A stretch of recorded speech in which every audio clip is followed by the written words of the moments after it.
All right, welcome to the Call to Freedom. It is April the 4th, 2019. I am your host, as always, Aria DeMezzo of the anarchistshemale.com, and I'm joined in the studio today by Michael Hampton from BitcoinHistory.com. Yeah, sorry about that. Who am I again? Michael Hampton, BitcoinHistory.com. Right.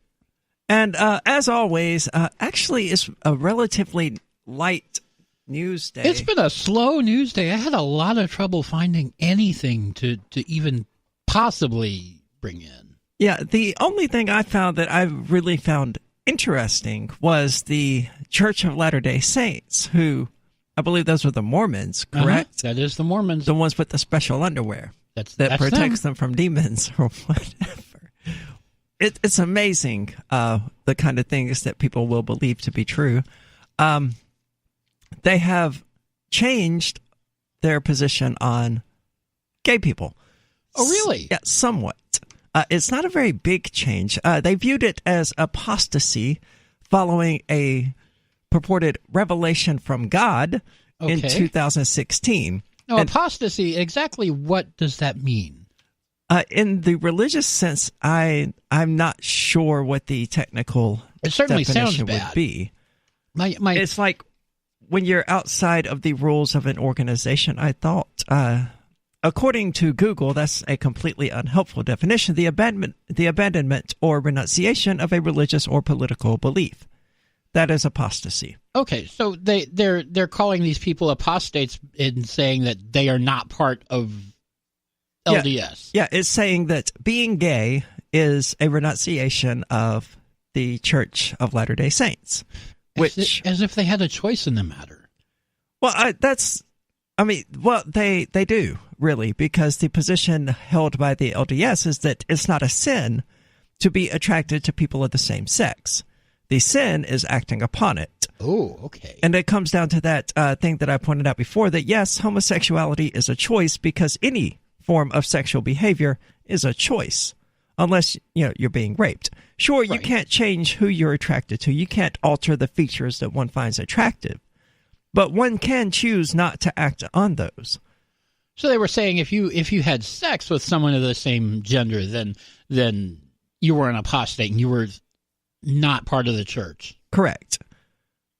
But they've changed that position, it would seem, in a stunning announcement Thursday. I'm not sure I would really categorize it as stunning, because if you're Mormon, it probably is stunning. Well, not really, because it's a very minor change to their position. It's like they backpedaled from 10 to 9.7 on the scale of where they stand on it. It's the Salt Lake Tribune here is characterizing it as a reversal of its position, of its policy, and that's just not the case. Okay, so how far did they go back? Not very? Well, in November 2015, it was 2015, not 16, they deemed same-sex couples to be apostates and generally prevented their children from joining the faith. So wait, so they kicked their kids out too? No, they prevented their children from joining. Or prevented them from if they had gay parents. It doesn't say they kicked them out. Effective immediately, children of parents who identify themselves as lesbian, gay, bisexual, or transgender may be baptized without first presidency approval.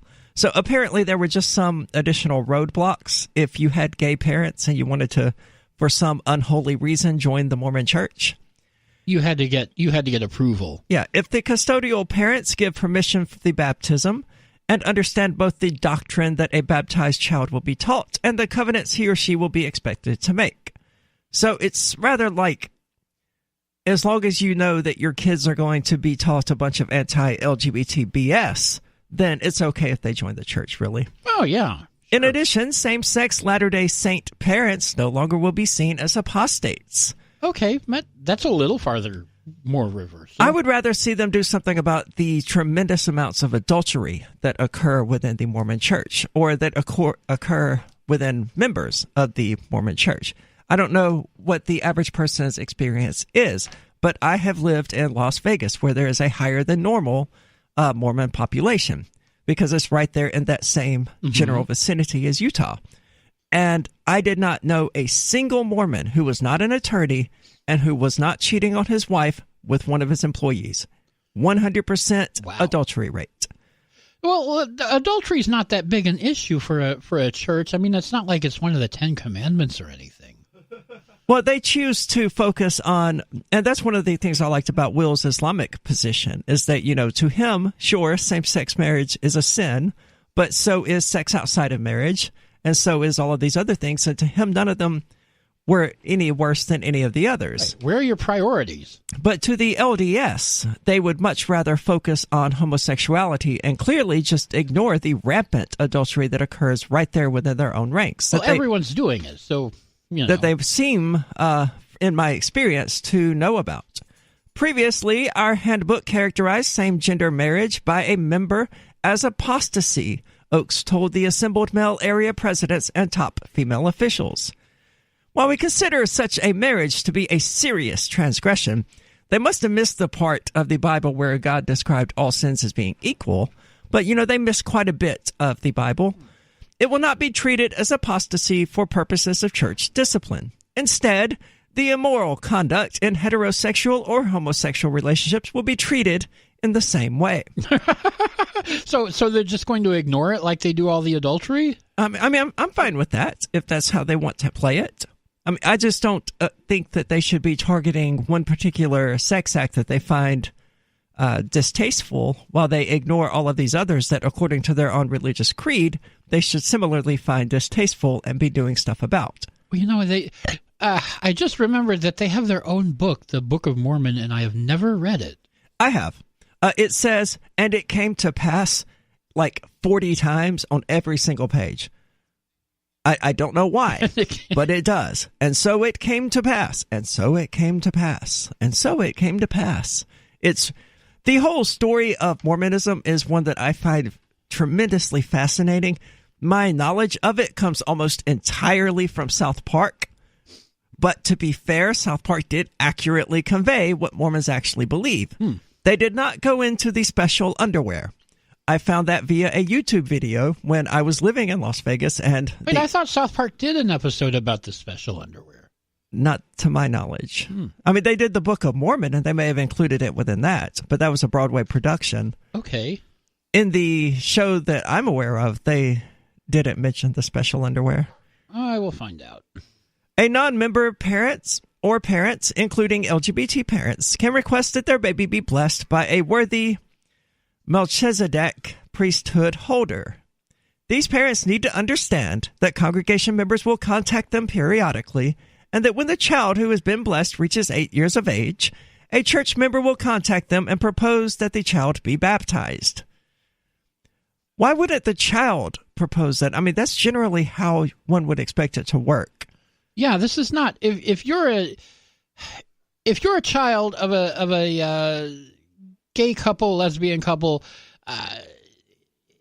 and you're living in Utah or whatever, it doesn't seem like that's something you're going to be all that interested in unless you're like in your rebellious teen phase. You're not going to be interested in what? The LDS church. Well, I mean, a lot of people are religious, and I mean, especially in that environment in Utah where there are so many Mormons, it seems likely that a child would, want to know what they're missing out on and would become involved with the church, because it does become, especially in these ultra-religious rural areas, it becomes more of a social thing than a religious thing. And in order to be accepted within that social group, they have to follow the religious doctrine to at least to the same extent that other people follow it. But these new, very positive policies should help affected families, Oakes told attendees, and church members' efforts to show more understanding, compassion, and love should increase respect and understanding among all people of goodwill. The church wants to reduce the hate and contention so common today. I would like to do that as well, but I don't think that this is really going to matter in the long run, because I really doubt that there are a lot of LGBT parents who are itching to become involved in the Mormon Church or who give a crap what the Mormon Church has to say about them. This is the Call to Freedom.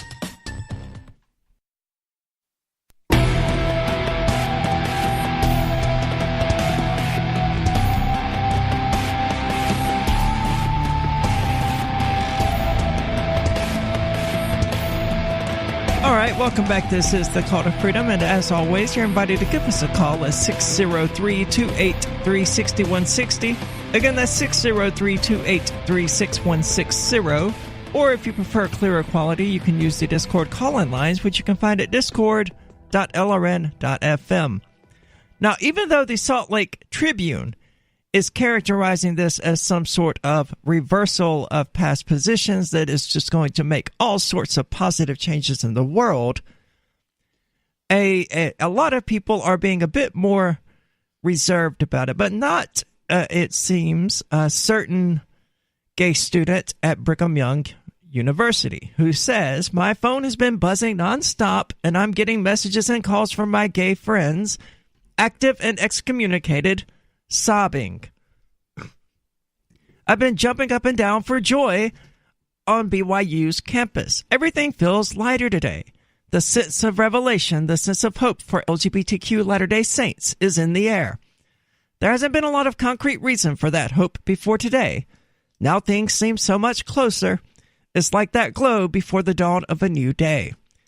And I don't want to crap on his parade, but I hope he realizes here that he's still not welcome within the church. They only loosened the chain one little notch. Yeah, only barely. These steps may be small, Burke said, but are important and deeply symbolic. And they don't even apply to him. It would seem they apply to his children. Well, he's no longer an apostate, right? He's no longer an apostate, but he doesn't seem to be welcome within the membership of the church. I mean, he's going to continue being excommunicated. Oh, well. The announcement hints that the church is inviting conversation and seeking further light and knowledge. It seems to represent the beginning of a new relationship between the church and the LGBTQ community. I remember being that young and idealistic once, and just that full of hope.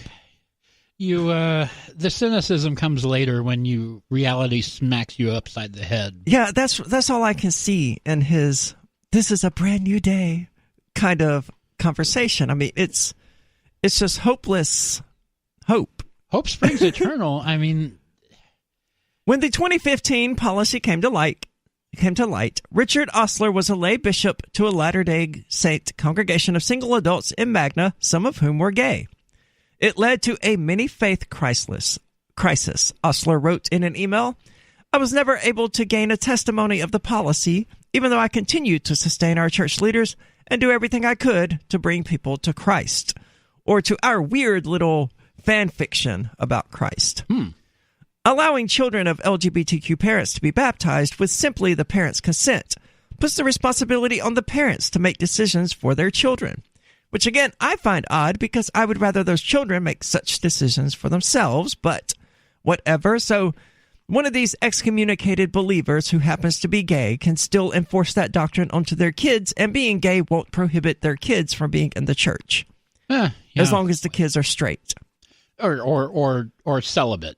Yeah, and then they'll be kicked out anyway if they turn out to be gay or to act on those gay impulses. So I'm really not seeing what sort of positive change this is even supposed to be, even in theory. Okay, great. So you, being brainwashed by this religion since you were born, can now allow your children to be brainwashed and to take part in the same indoctrination and BS that you went through. And that later, once you came out of the closet, turned their back on you and treated you like scum. But it's positive now because now they're going to let you put your kids in there so they can do the same freaking thing to them. I don't understand what is supposed to be positive about this. Yeah, this doesn't sound like a good deal to me. I mean, I guess it's, like I said, it's loosen the chains a notch. But if the chains have been tight for long enough, then that definitely may feel. I don't even see it as loosening the chains anymore. All I see it as is the church saying, okay, well, we're losing these children. We're not getting the opportunity to properly indoctrinate them and brainwash them. So we need to allow LGBTQ parents to still bring their children into the church. And maybe that way we can change the LGBTQ behavior within our ranks. We can brainwash them early enough. Now, that really is cynicism. While ultimately continually turning our backs on the parents and not letting them be members of the church because they are still living in sin, taking part in these serious transgressions and not being repentant about it. So they're clearly not welcome within the church, just like you don't allow all sorts of people who engage in habitually sinful behavior within any specific church. What, like adulterers? Yeah, I mean, well, if they get busted, yeah. I mean, if they get busted publicly, yeah, you gotta you got to excommunicate them. Even Southern Baptist churches excommunicate because of things like that. And that's all this is. It's them wanting the opportunity to brainwash children. And they couldn't do that when they branded LGBTQ couples who had children as apostates, because that apparently branded their children as unwelcome as well. But now they're totally going to take in the children. So, hey, congratulations, gay dude at Brigham Young. You can let your future kids be brainwashed just like you were. And then they can be sad when they grow up and become gay and the church turns its back on them. Absolutely ridiculous. I believe this is the right message to members of the church to not single out those in same-sex marriages.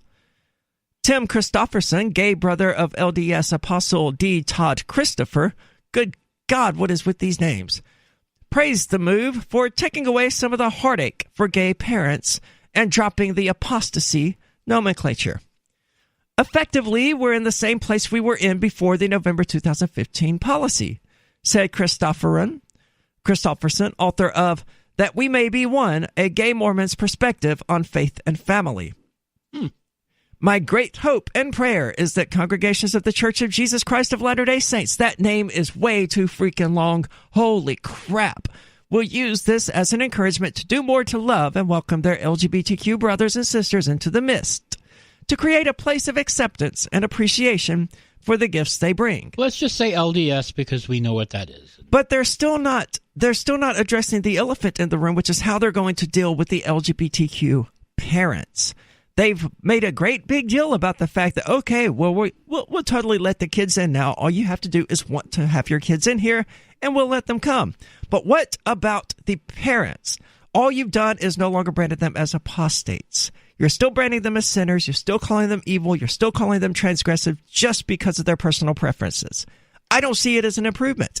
And I've certainly not seen anything within this article that suggests the Mormon Church is actually going to allow these members, these people excommunicated for being gay, to come back into their ranks. Yeah, I haven't seen anything like that so far. The perspective of this gay kid at Brigham Young seems to be, well, this is the first step in that direction, and it may be. But see, their plan is to let your children in first so they can brainwash your children and turn your children against you like churches have always done. So I don't know why you expect this to end well. I don't think it's going to. He doesn't know. He doesn't know any of this. No, he doesn't. He should listen to our show because I have been through so many similar things. They don't teach this stuff at Brigham Young. No, they don't. They do have an excellent physics department, though. So many of us who are LGBTQ advocates and work for suicide prevention, that's a weird statement, have hoped and planned for this since the policy was leaked, said Jody England Henson, a member of the Mama Dragon support group for parents and family of LGBTQ members. We're thrilled.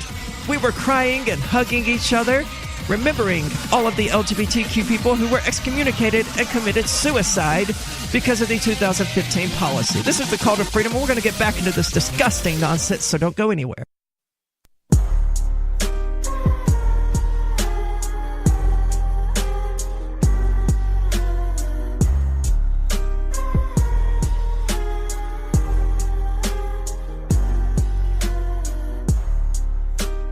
All right, welcome back. This is the Call to Freedom, and we would like you to know about the Rational Review News Digest, which is currently carrying Call to Freedom podcasts. You can find them at rationalreview.com.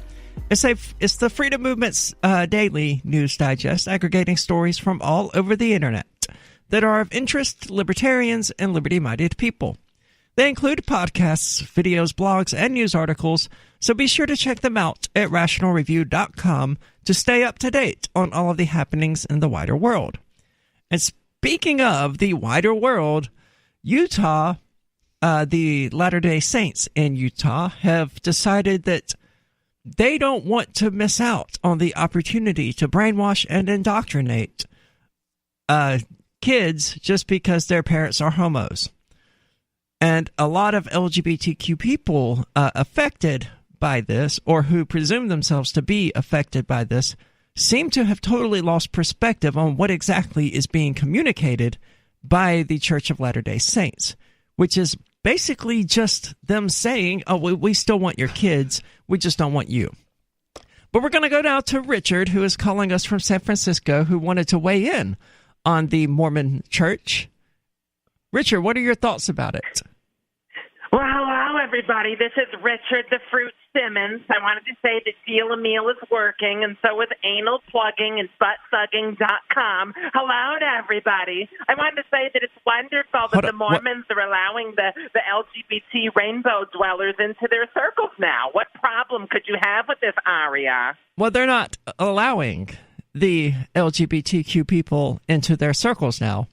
The article, perhaps wrongly, focuses almost entirely on the fact that the children of LGBTQ parents are being allowed back into the church or will no longer be prohibited from joining the church. But it doesn't make any sort of statement that LGBTQ people are going to be excommunicated. So what if the children are queers? It seems like they will be unwelcome once they come out of the closet or begin acting on those impulses. Yeah, if you're in the closet, what was the point of this stupid article then, Aria? If this show gotten so bad that this is what you're talking about, I'm talking about anal stretches and calisthenics. If this is all you have? Obviously, it's a slow news day. It is a slow news day. We mentioned that much earlier in the show. There's very little going on that's not related to Mueller and Trump or Joe Biden. And those are two topics that I have zero interest in because there are countless news shows out there talking about the FBI probe into Trump and the Russian hysteria and all of that. It's just not something we're interested in. You ask a good question, though. What is the point of this article? We haven't even gotten to that, to the reason it got my attention. The reason that I brought it in was because the bishop or pope or whatever the hell they call themselves over there in this weird little special underwear wearing place was that God had told them in 2015 that being gay was apostasy. And apparently, through further communion with the creator of our universe in their eyes, he has changed his mind. Or maybe there was some static on the line when he was talking the first time. Or maybe it was like one of those little childhood games where you whisper from one person to the next and then see how it is. Maybe it was communicated through a bunch of mouth-breathing idiots who were themselves homophobic and who heard what God said as something that he didn't actually say. Or all of this is in their heads and there was no God speaking to them in the first place. At any rate, he seems to have changed his mind, and his new position is, okay, being gay is still bad, but we want them kids. Yep. Well, my goodness gracious, excuse my language. This is just preposterous. I mean, as far as collecting undergarments that are magic, I know all about that, of course, from Juan, my ex-Dominican little cabana boy, who's now suing me for $14 million for rape and other things. But, of course, I understand all about such collections. But, I mean, the Mormon Church has never been a very accepting place, Aria and Michael. For instance, do you know that it was not until 1978 that they allowed the blacks in? Really? No, I didn't know I'm that. not surprised. Well, yes. Race is kind of endemic to the Mormon faith, is it not? Where they had the position, according to their religious beliefs, that the Jews had come to America first, and those who turned from God, or those who embraced God, either one, I don't know which off the top of my head, ended up becoming the Native Americans. Well, yes, basically. And, of course, that Brigham Young was not a murderous, lustful butthole. He was a wonderful hero. You know, men can become as gods. It's not a cult at all. It's no more of a cult than the rest of religion, period. But they're all cults, to say, though, in my opinion. Said on a show that used to be called The Muslim Show. All right, you stop that. If your parents would hear you talking like that, they would smack you in your biddy. Yeah, they probably would. Actually, no, they wouldn't. My father, at least, he knows I'm an atheist and that I have zero respect for organized religion, especially their particular brand of it, of Southern baptism. He also knows why. That's horrible. That's terrible. That's worse than what happened to me Kegel exercising with a medicine ball 3 years ago, Aria. That's horrible. I don't do Kegel exercises. I thought those were I was about to say they're a woman-only thing. They do you. They do you, girl. Michael knows what I'm talking about. Is that what was going? So that's what was going on when they had to call the police to your house for the welfare check. The police went to... very funny, Mr. Michael, but it wasn't funny. Remember back in 1946 when you were 6 years old and you were 600 pounds and I helped you lose all that weight with Steal a Meal? You weren't laughing, sir. No, I was not laughing at all. Well, laughing at this stupid phone call. So before I get off of here, Aria, I just wanted to put on an old friend of yours really quickly who wanted to say something, and he'll get off. Harry? Yes, hello, big, mean, hideous drag queen man. Are you going to censor me now? Who the hell is this? Perry, I am the one who's the pro-HIV, pro-AIDS activist that LRN is against, who was censored, Missy. Let me tell you something about you, you drag queen hussy. You were getting butt banged in the men's room worse than me, like a Hellenistic hoe in the ancient Greek Parthenon orgy, girl. What do you have to say to that? I have never been butt banged in a bathroom. Ever in my life. How about you, Michael? No, hello, never. Michael. Oh, BS. What about that Kmart in Wichita, Kansas in 1994? You gave me the reach around. Anyway, I just can't wait to keep spreading my genital warts as a great representative of the LGBT community, and I want to infect more people and have them infect their wives like those Mormon men. So screw you, because I'm going to spread my AIDS. Okay, right. That's certainly not behavior we condone. That's immoral. Thanks for the call. I've actually blocked a lot of people on Grindr because not because they were HIV positive or anything like that, but because they did have that mentality of, oh, well, I'm going to die, so I'm just trying to infect people. And it's really screwed up.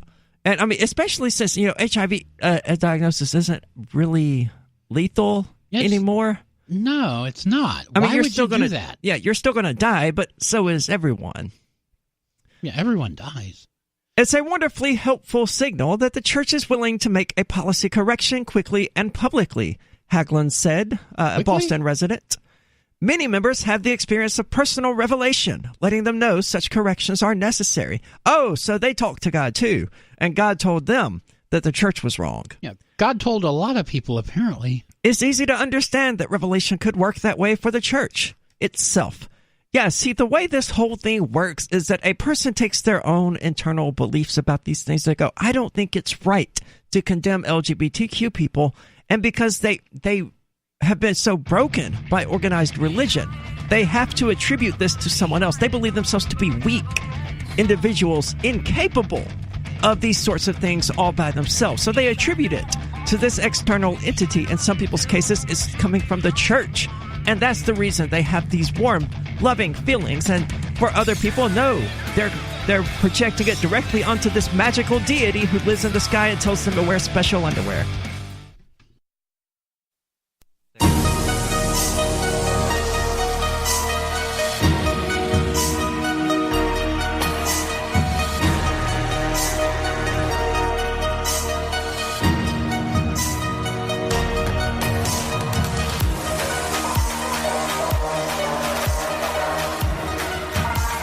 Welcome back. This is the Call to Freedom. And if you've ever wanted to have sex with prostitutes and then arrest them for prostitution, or bust people for drugs and then sell the drugs on the side for a nice little bonus, or just enjoy the power rush of being a cop without all the paperwork, then you should try the Thin Blue Line game, which can be found at thinbluelinegame.com.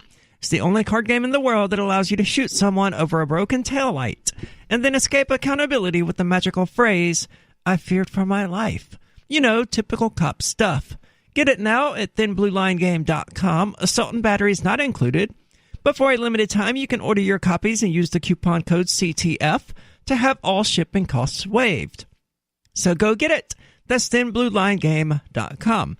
Speaking of magical phrases, or not so much magical phrases, magical underwear, we're having a discussion about that in the Twitch chat, which people can watch at twitch.lrn.fm. It's usually more, we usually have more viewers there than we do on the YouTube channel. The YouTube channel is one I'm still working on building, and it's kind of hit and miss at the moment. How close are you to that 100 subscribers? It hasn't changed in the last few days. But I lost my train of thought. Oh, yeah, people are not enjoying the Smite streams, I've noticed. I get way more viewers when I stream the original Zelda or something like that. I'll get like 25, 30 viewers on Twitch at 2 in the morning when I do that. But with Smite, it's like 6. So, and once I export it to YouTube, they just sort of sit there getting 0 views while my older gameplay footage of like Zelda and things like that continue to climb. So that's the exact opposite of what I would have expected. I would have expected a MOBA to get considerably more attention, especially since I'm not bad at it. I'm not good at it, but I'm always learning new characters and things like that. But yeah, so the Mormon Church has this stuff called magic underwear or sacred underwear. I don't know the details about it. Just the existence of it, to me, is awesome. I mean, it's not really that disproportionate to some of the Christian rites and traditions, like their little magical cross that they make, or Catholics do that. Most other denominations of Christianity don't. But they eat the cracker and drink the wine, and according to the actual religious text, when you consume this, you are supposed to be so caught in a state of brainwash and confusion that you believe this cracker you're eating is literally, not figuratively, but literally the flesh of a god. And the blood. And people, yeah, and when you drink the wine, it's supposed to be the blood. You're supposed to be drinking blood, committing deicide, as it were, or cannibalism on a deity.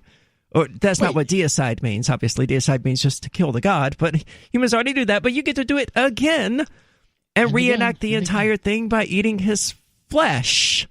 Or at least, obviously, you're eating a cracker.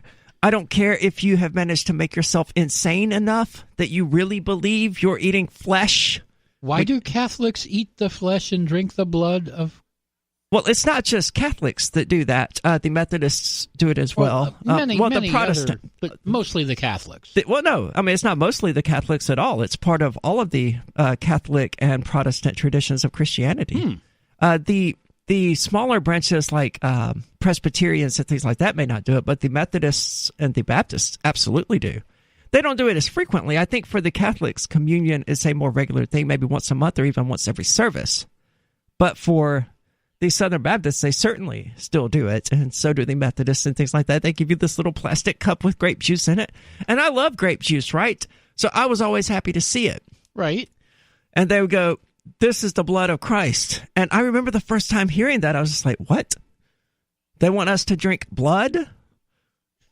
And I mean, it's not even wine in the Baptist churches. Yeah, wait a minute. Isn't it supposed to be wine? It's supposed to be. I imagine some of them it is. Ours was a dry county, though, because it's rural Mississippi.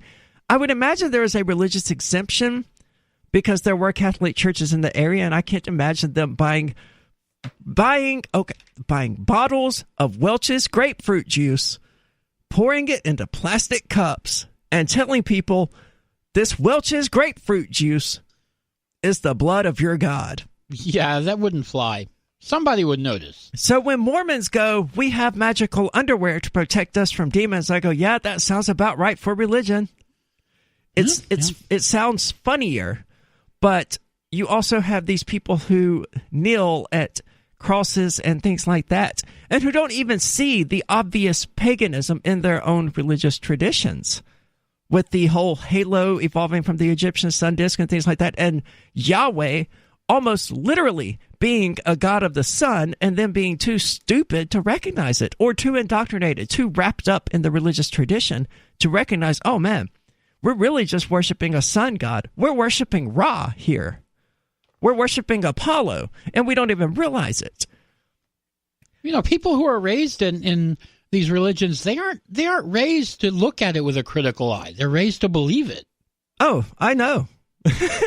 Those Southern Baptists got me good. I thought I was going to become a pastor. I remember making a bet with my sister when I was like in the 5th grade or maybe the 6th grade that I would pay her $50 if I didn't become, which to us was a lot of money at the time. Oh, yeah.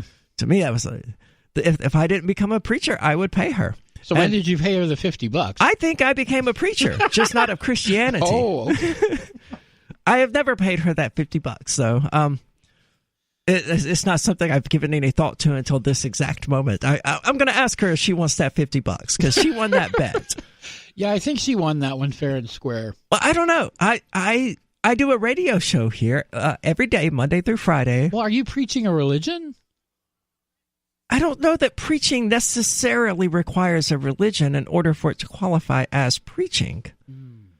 I mean, you can have people preaching the non-aggression principle and preaching libertarianism and preaching homosexuality and the gay agenda, according to the Nazis that we like ripping apart here on the Call to Freedom. Oh, yeah, the gay agenda. Which they have never even attempted to define. Yeah.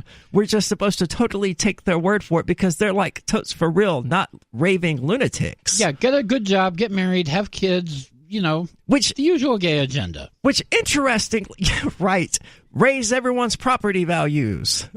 Yeah. What amuses me about the Nazis, though, is I misunderstood initially what you were saying, is that, so many of them do have that mentality in regard to what the white race should be doing. They should be going out and getting married and having a bunch of kids and all of this other nonsense. And, almost all of them are incels, not getting laid in the first place, much less getting married or even having successful careers. You've got a point there. They latch onto this collectivist identity for the same reason that statists do, because they are failures in life. They've never done anything. They've never accomplished anything.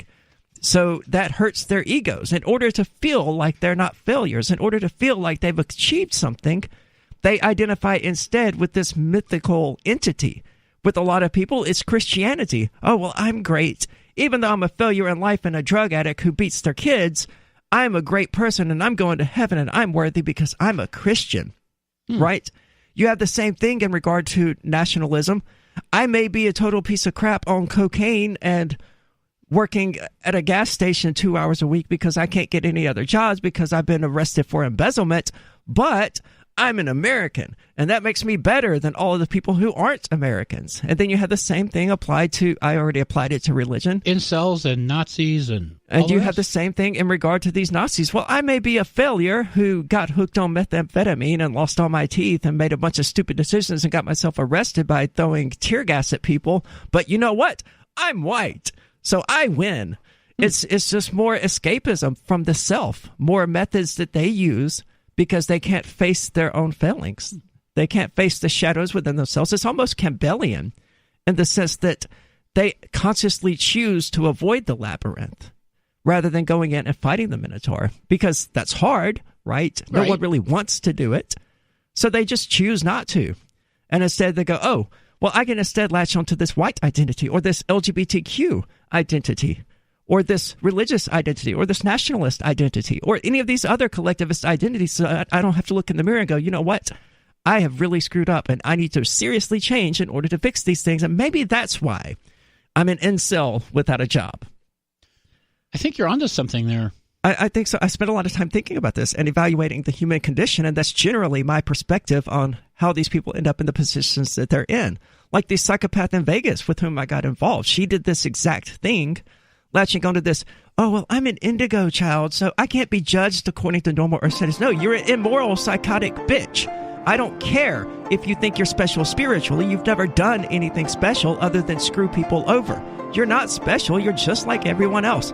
But because they need to feel special, they need to feel a sense of accomplishment and achievement, they latch onto these religious beliefs, whether it's nationalism or statism or racism or any of these other things, so that they can still have it without being good people. This is the Call to Freedom.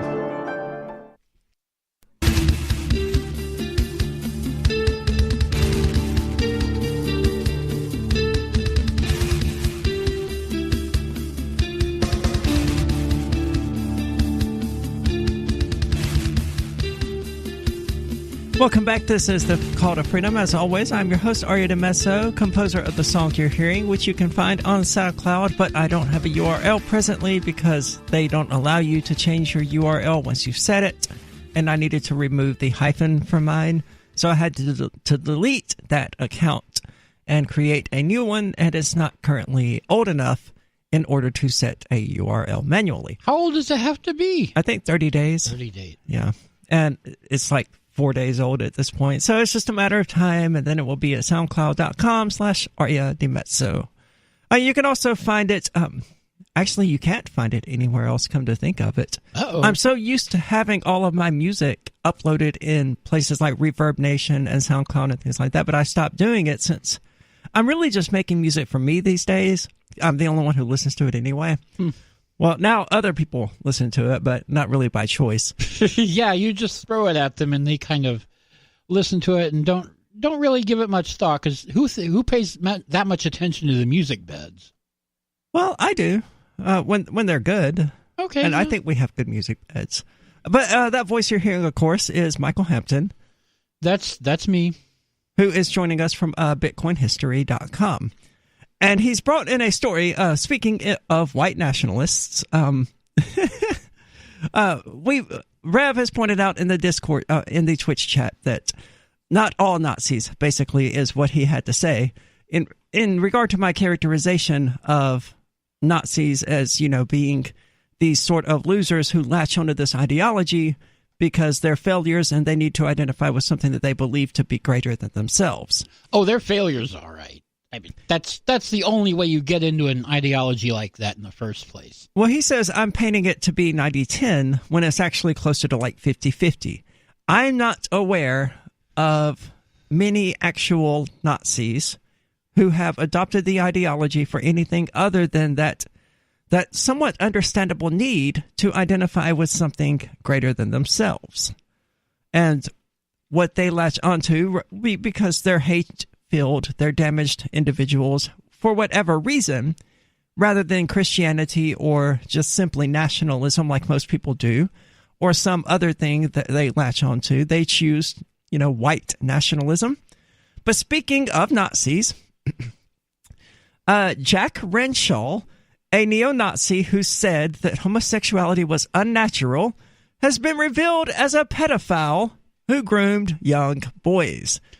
Oh, there's another failure for you. Yeah, and I'm going to be the first here to point out that not everyone who hates homosexuality is a pedophile. Not all of them are out there grooming young boys. Not all neo-Nazis are even pedophiles. But this one is. So it has to be discussed because it's funny that not only was he gay, but he was a pedophile who groomed young boys so that he could be gay with them. You know what the word for that is? Gay? Irony. Oh, yeah. A neo-Nazi who plotted to murder a Labor MP with a machete is a convicted pedophile who groomed underage boys. Jack Renshaw's past offenses could not be reported during his trial for alleged membership of the group National Action, which was banned over its racist, anti-Semitic, and homophobic ideology in 2016.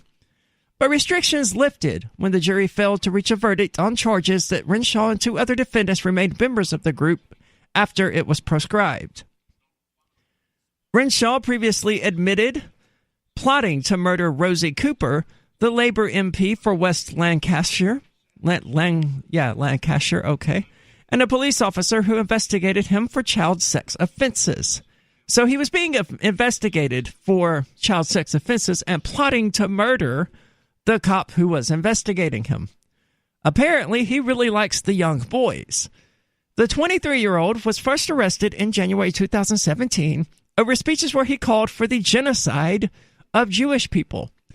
Now, as horrible as that is, I don't think it should be an arrestable offense unless there is a real and credible threat posed by this person.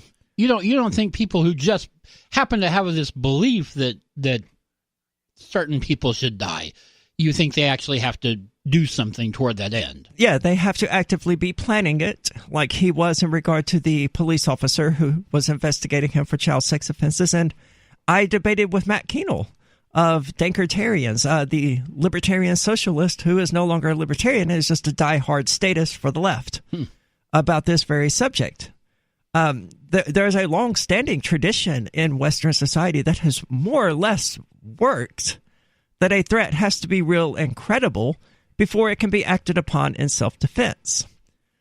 Makes sense to me. Yeah, and my argument then, as it is now, is that these people in Charlottesville who he wanted to punch in self-defense, scrawny-ass Matt, who's skinnier and smaller than me wants to go around punching Nazis, right?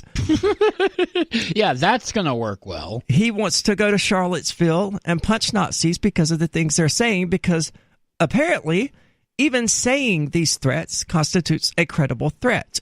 He was defining a credible threat on the basis of whether or not he felt afraid. And I pointed out to him that that's not the criteria that we use, because nobody can control how skittish he is. Just because he feels afraid doesn't mean there's a real threat. He may be hiding under his bed, but that doesn't mean there's a monster in the closet. No, I don't even believe that claim. I don't believe he's afraid. If he was afraid, why would he actually go into that? Yeah, that's another excellent point.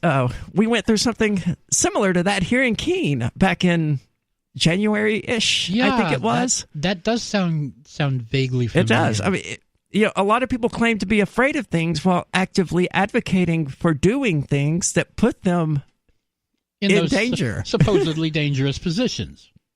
But he was jailed for 3 years in the United Kingdom for stirring up racial hatred. The UK, man, they are nuts over there. They love them some state. They don't have the freedom of speech like the US kind of sort of does. Well, I'm just speaking more generally. Certainly they don't have that. If you can go to, and I'm not a fan of any sort of racism either. I want to be explicitly clear on that. I think people should be treated as individuals regardless of the characteristics they happen to have. But if you have some idiot out there saying stupid things, just either ignore them, point out why they're wrong, or, well, I mean, those are really your only options. Yeah, ignore them, point out why they're wrong, or apparently get the state to put them in a cage. Yeah, sending armed thugs to assault and batter them and kidnap them against their will is not a loving, peaceful solution to this problem. Yeah, and spend your tax money on it, too. You know, I don't care what they do with their tax money. Well, I do care in the sense that a lot of it is used for aggression, and I'm obviously against that. But people who seized his phone as part of the police, I don't know why I read it as people who seized his phone as part of the investigation, discovered evidence that he had groomed underage boys online. A court heard that he set up 2 fake Facebook profiles and contacted the boys aged 13 and 14 between February 2016 and January 2017. So he did this for quite a while in the public criticizing gay people, saying it was unnatural, while working very, very hard, it would seem, to get himself some little boy booty hole. And I think he should probably be in prison for that, they arrested him for hate speech. Yeah. Now, when I say should, I mean according to the rules of the UK that they are currently enforcing anyway, whether I'm morally for it or not, right? Right. They arrested him for hate speech. But then they found this what was it, child porn? Did they actually find pictures, or did they just find it? It hasn't said anything about finding pictures. It just says that he was attempting to groom them. He requested intimate photographs of the pair before one of the boys reported the message to his tutor, and the police were contacted. Oops. Investigations led to the seizure of 2 BlackBerry phones from Renshaw's then family address. Another 2 phones belonging to Renshaw were later recovered, and they showed evidence of searches for homosexual pornography. When interviewed, he told police he was a straight virgin who did not believe in sex outside of marriage and viewed homosexuality as unnatural. He's spending a lot of time looking at gay porn. Yeah, so do a lot of these really intensely homophobic people. They probably have more gay porn in their search histories than I do. And I find that to be curious. This is the Call to Freedom.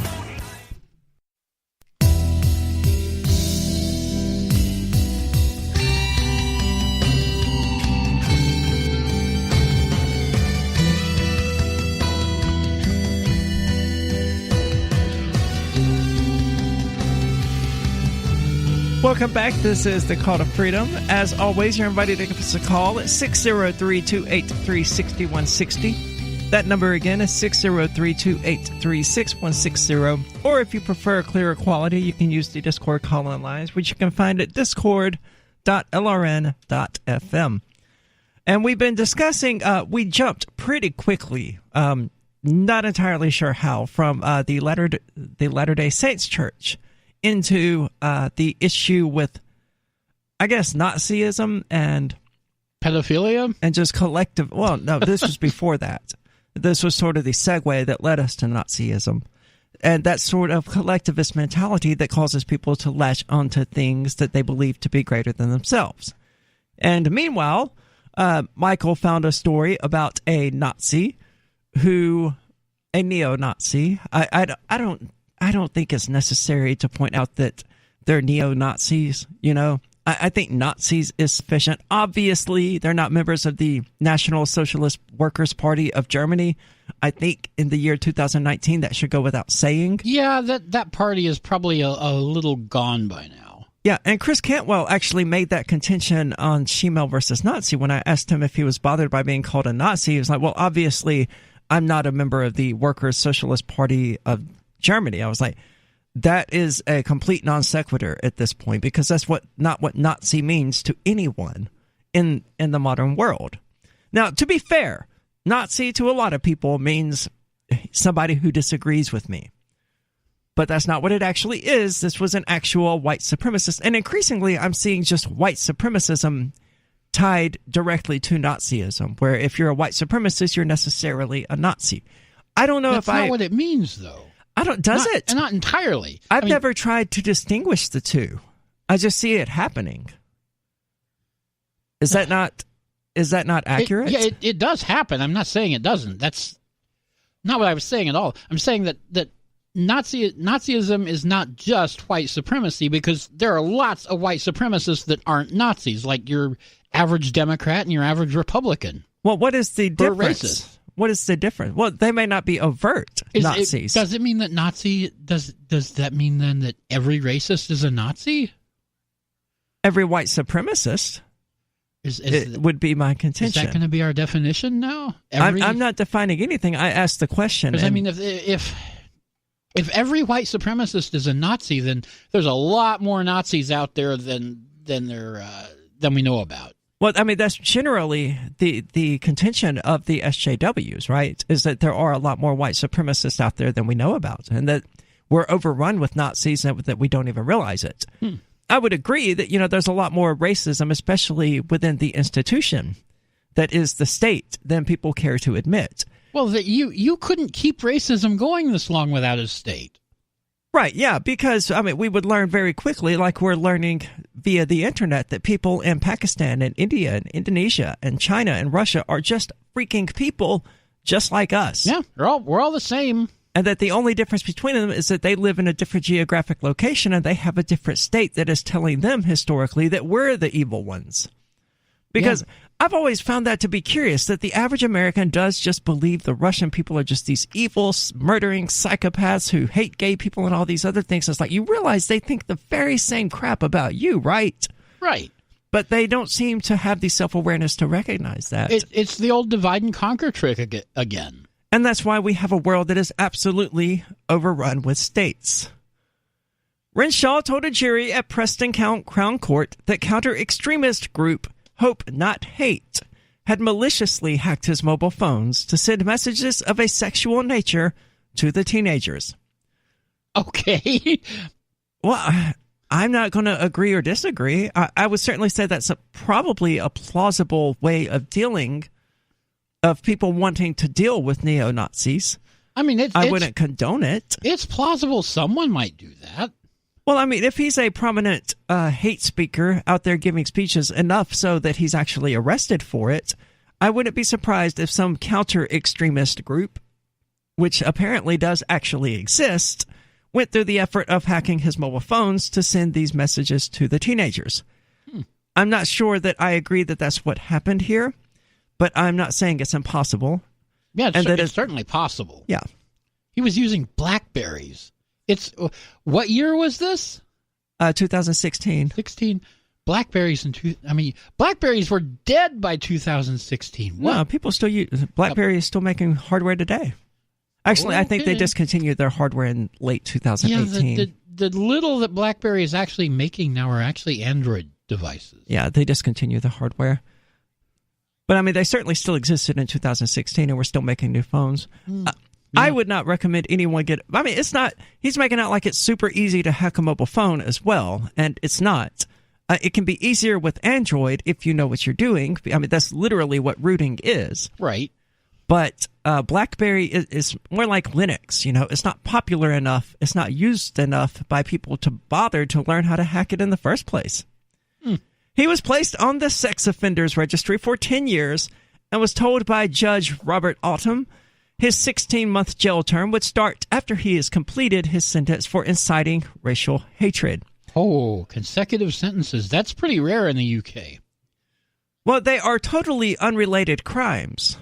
So I would understand why they would be consecutive. Again, I don't think that the state arresting this guy for his hate speech was the proper solution to this problem. And even if it's true that he was out there trying to groom these young boys, I do not agree that kidnapping him and holding him hostage for 16 months is going to improve the situation. No, it's not going to solve. It's not going to make him not a pedophile if he is one. Well, I don't mind him being a pedophile, to be honest with you. I find it to be distasteful. It's not something that I would condone, but I'm not a particular fan of two dudes having butt sex either. You know, I don't want that to be illegal. Who am I to judge is essentially the argument. And I'm not saying we need to accept this guy or anything like that. I understand that people have their tendencies and they find it equally distasteful as I do, and they want to condemn this guy in some way. And I'm with you on that.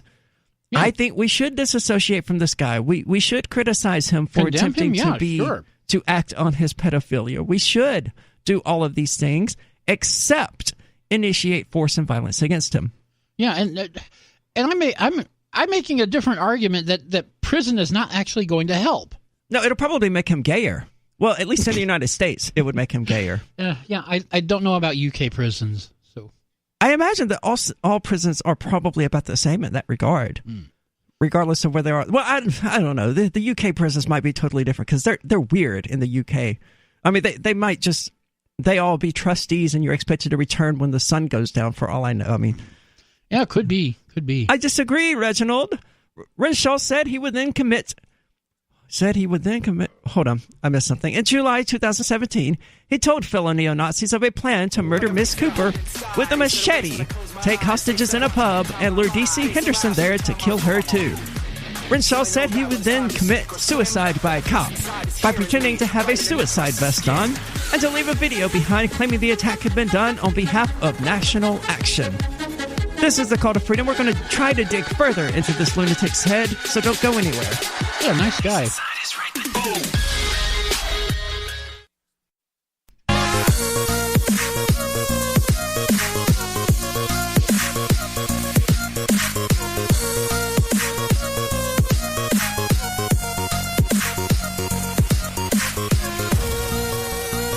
Welcome back. This is the Call to Freedom, broadcast as always from the Liberty Radio studio here in Keene, New Hampshire.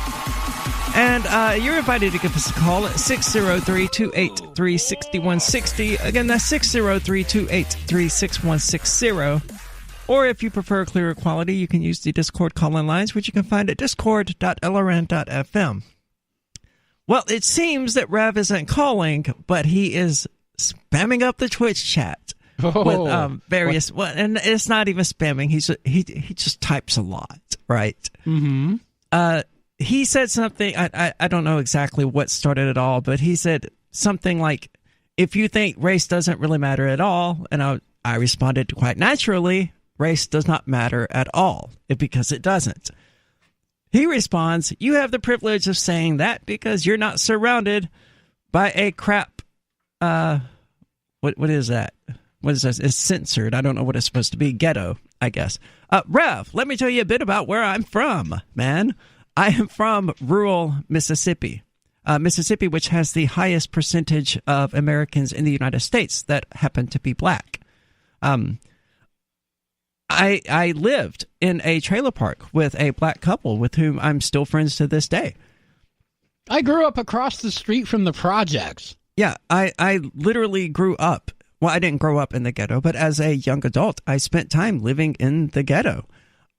I would still say race doesn't matter at all, and I said it then as well. Now, you may be thinking of something completely different. When you say ghetto, you may be thinking about something like Ethiopia or something like that, and characterizing those as the ghetto.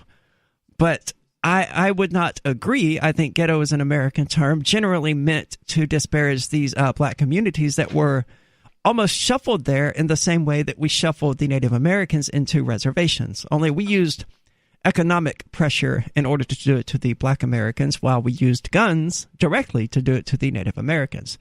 I don't condone either of those. That's what happened. Now he's talking about moving all of Harlem into Keene. Hey, dude, more power to you. There are some really cool people in Harlem. Yeah, come on in. He's saying we won't have any differences in noise, quality of life, etc. at all. Well, the quality of life here in Keene is a peculiar topic, because they have an out-of-control city government and very high property taxes that are chasing businesses out of the area. And if that doesn't do it, then the asinine, arbitrary rulings of the almighty city council will do it, like them raising the nicotine purchase age to 21, actually causing a vapor shop to shut down and move to a different town.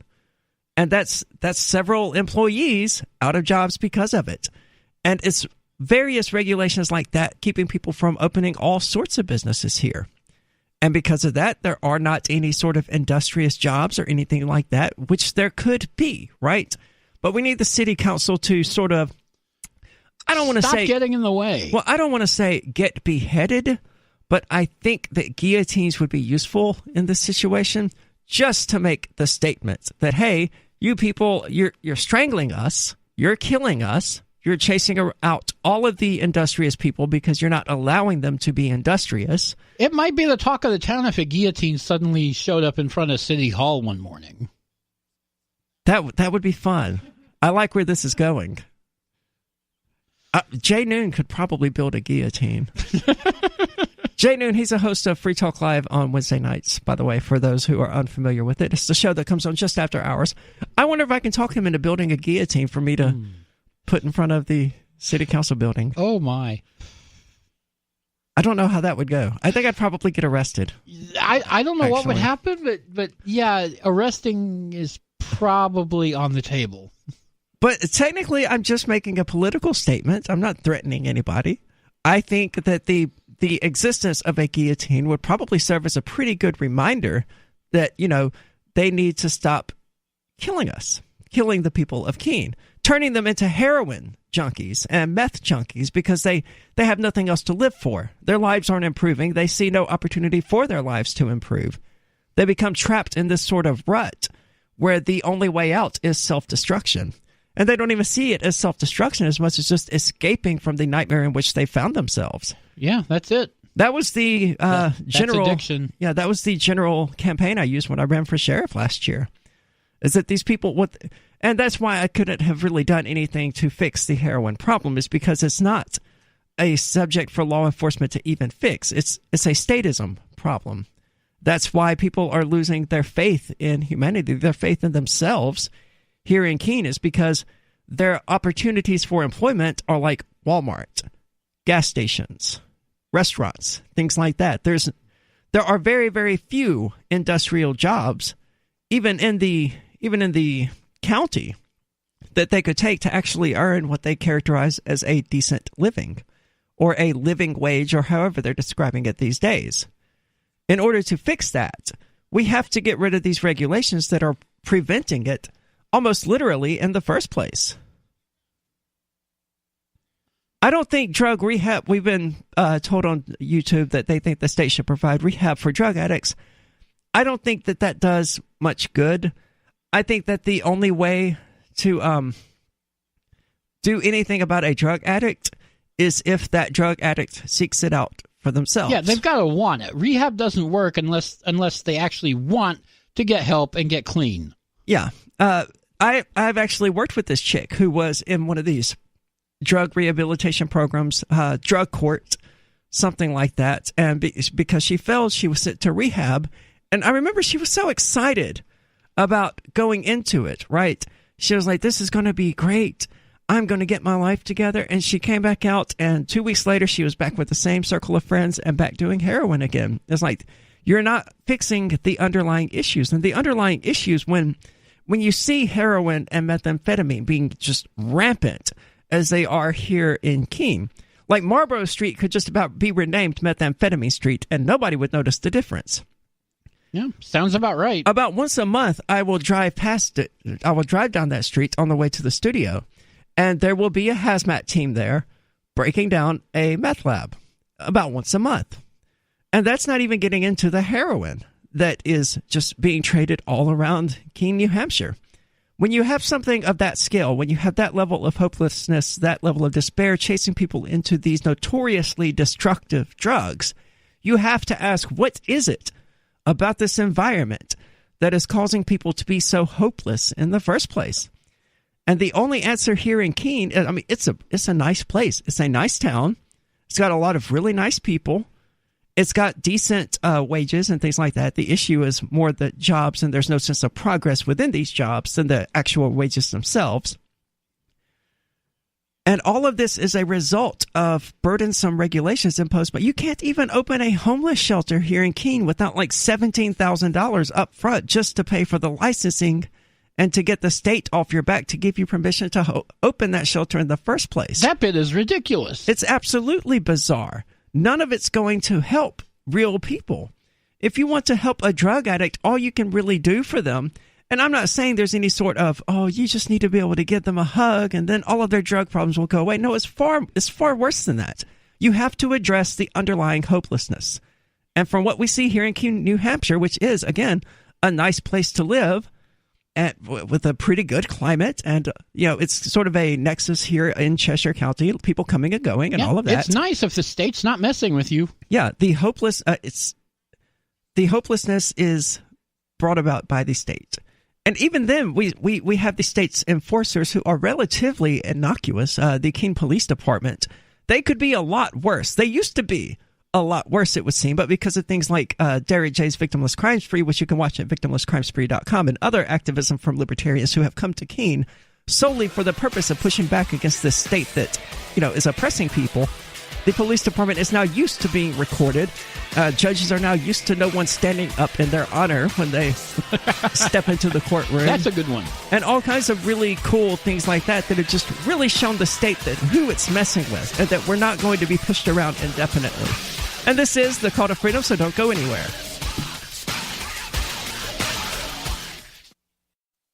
Oh, wow.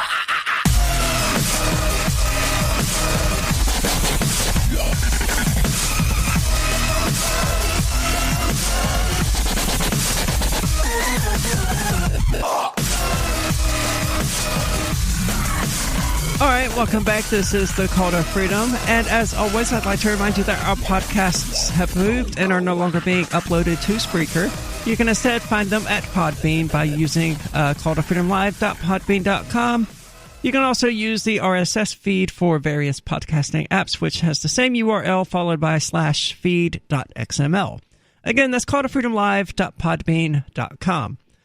And if Agorist Hosting ever gets back to me on various things with which I've been discussing with them, we will actually have it redirected where you can just type in podcast.calltofreedomlive.com or calltofreedomlive.com. Starting to get tongue-tied from all of that long URLs running through my head to where it will just automatically direct you to our Podbean page. I think that would be a better way of directing people to it than asking them to. I mean, I don't want to fix Podbean to the end of it. I mean, yeah, that's where our podcasts are hosted, but we also pay Maybe them. We'll have to change it. Change it to what? Some other host, we got rid of Spreaker. Now we're on Podbean. We might have to go somewhere else. I'm definitely sticking. Well, the only other alternative is SoundCloud, and they're significantly more expensive and less user-friendly. With Podbean, you can actually set up your own look and feel and things like that. You're not able to do that with SoundCloud. But after more than 48, to get back to this subject, there was this neo-Nazi who was arrested for inciting hatred against the Jews in the United Kingdom. And during the investigation, the police officers found a bunch of evidence on his phones that he had been attempting to groom a 12-year-old and a 13-year-old boy to engage in homosexual sex acts with him. Of course, he denies the charge, instead saying that he was hacked by a counter-extremist group who wanted to shut him down and make him look like he was a pedophile. Yeah, likely story. The plot was exposed by former neo-Nazi Robbie Mullen, and of course all of this came to a head because he had a plan to murder a British MP, take hostages in a pub, and lure DC Henderson there to kill her too. He said that he would then commit suicide by cop by pretending to have a suicide vest on, and would leave a video behind claiming that the attack had been done on behalf of National Action. I've always been curious by these people who do things like this. You're not going to win support, right, by doing these horrific things. LRN.FM. The jerk in New Zealand who shot 50 and murdered 50 people and wounded some 50 others. He reportedly did so in the name of white nationalism or whatever. What did he expect that to do for white nationalism as an ideology? I don't know. I don't get it. It was just going to further demonize it and have people go, oh, yep, okay, so they're psychopaths. I guess Matt Keenel was right, and they should be punched on sight just for existing. Yeah, could be. Maybe they think that it will cause other white nationalists to come out of the closet, as it were. It could. I mean, I'm not a white supremacist, obviously, but if I were, I certainly would not want to be hit with that brand now that somebody had committed a mass murder in the name of that same brand. So I think it would have the opposite effect of chasing people further into the closet. You're definitely not a white nationalist, because I don't think a white nationalist would care all that much about being branded as a mass murderer of non-whites. True. The plot was exposed by a former neo-Nazi, Robbie Mullen, who raised the alarm with counter-extremist group Hope Not Hate.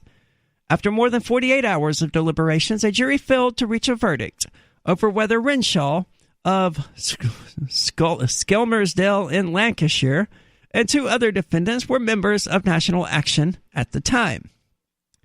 Jurors were discharged on Tuesday, and prosecutor Duncan Atkinson said he would not seek a second retrial. Renshaw had admitted making preparations to kill his local MP and threatening to kill DC Henderson. He was remanded in custody to be sentenced on 17th of May at the Old Bailey. Man, the UK is so weird. He's going to be sentenced at the Old Bailey. Yeah. I don't even know what they're talking about. It's some kind of famous criminal justice place in the UK. Apparently, I think they used to have hangings there. Apparently, this is one of his interesting Facebook posts. I wish my dog would stop licking the penises of other male dogs. What? I love you, Derek. That's his dog. But don't challenge my principles, because my principles will likely win. So he was calling his dog gay because his male dog was licking the penises of other male dogs. Oh, good grief. And I would tend to agree, by human standards, that would definitely qualify as gay. But your dog is not a human. And you probably shouldn't hold it to the same standards of behavior that you do other human beings. Former National Action leader Christopher Lithgow, 32, we don't care about his age. They were convicted of membership at a previous trial last year. So apparently just being a member of this group is illegal in the United Kingdom. Yeah, they do that because they're a state. Well, they do that because they're a state, and because the people of the United Kingdom, they really like that boot on their necks. I mean, it's 100% Stockholm syndrome, and we see it here in the United States as well, where people just love the state. You know, the thing about the UK, I've kind of been watching the UK for a little while. The thing about their particular, the way they go about stating, as it were, is that almost entirely they manage to keep the boot on the necks of other people, as it were. So what do you mean? Most people in the UK the boots are on the necks of the people of the UK. Yeah, but very lightly. They don't feel it.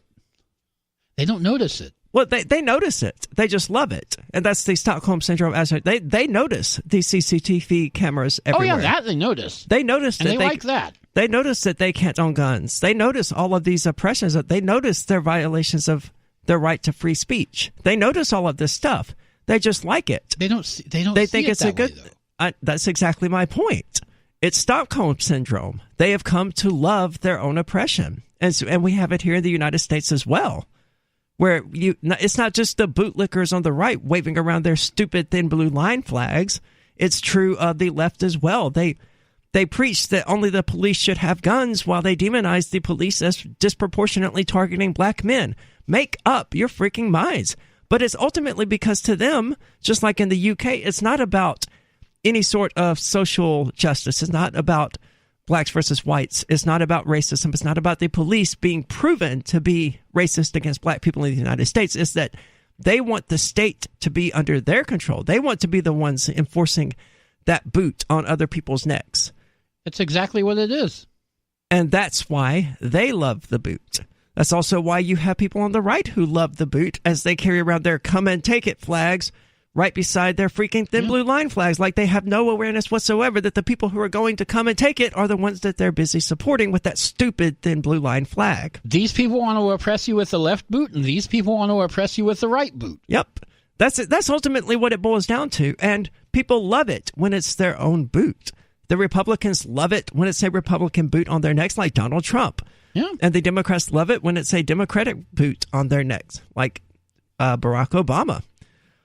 It doesn't really seem to make any difference to them. The only thing they really hate is the prospect of the other side being the one with the boot under its control. And that's what is pissing Democrats off so much about Donald Trump, because the Republicans are almost giddy in their knowledge and their openness about the fact that, hey, Donald Trump is the boot, and we're going to use him to crush all the veins in your neck. And that's retaliation, of course, because of how they felt under Barack Obama. Right. Where Democrats, not quite as overtly, but certainly subtly pushed the message that Barack Obama was their boot, and he was going to do all of these wonderful progressive democratic things that were going to crush the veins in the necks of the conservatives. And he did. He did, but no more than any other president did. Well, Obamacare was pretty big. Yeah, was it though? Yeah, I guess it was, because they did attempt to fine me for not having health insurance on one occasion. And I was like, I'm not doing this. I'm just never doing my taxes again. Yeah. So I would recommend that's how people get out of that fine, by just not doing their taxes. Sure, you don't get that big fat refund, but let's be honest here, that refund isn't a refund anyway. It's money that they stole from businesses like the company that I was running at the time that paid about $3,000 every single month to taxes, to the government, while getting absolutely no benefit of it whatsoever. That's where that money comes from. And with, middle-class families, upper-middle-class families who subsidize the living expenses of people who can't afford to, go out and buy a $6,000 car every 2 years. This is the Call to Freedom.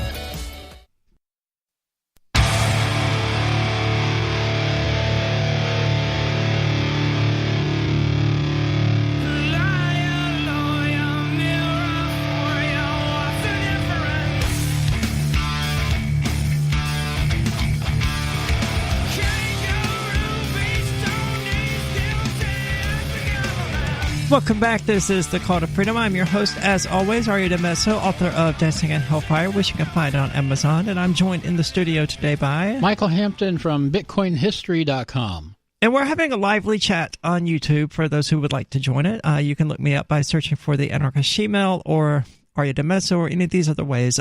Currently about the state and just the overarching idea of anarcho-capitalism, which to me it's an interesting thing. But right now we're talking about gun licensing and things like that, and I've pointed out that, strictly speaking, I'm not against gun licensing as long as it's done by a corporation that doesn't, or not a corporation, an entity rather, that doesn't utilize force, violence, and coercion in order to achieve it.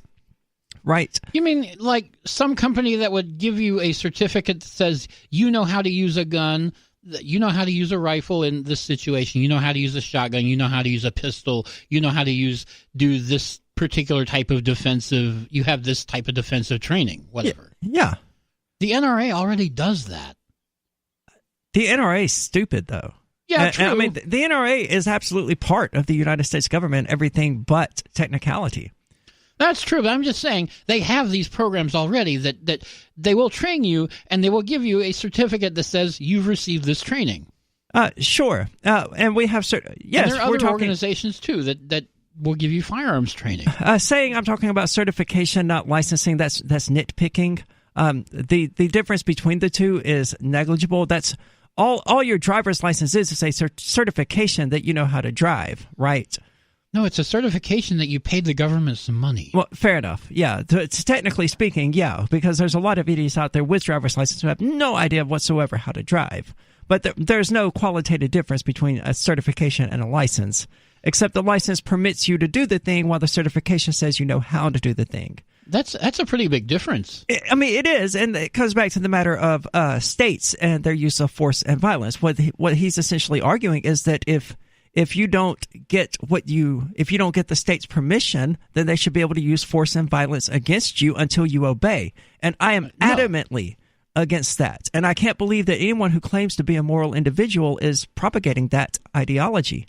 Yeah, that's not moral at all. That's statist. I mean, sure, it can be dangerous to have somebody out there without a license driving, but the license as we understand them, at least here in the United States, it's really just a rubber stamp proving that you've paid your registrations to the government. Pretty much. The road test is ridiculously easy in most states. The written test isn't that hard.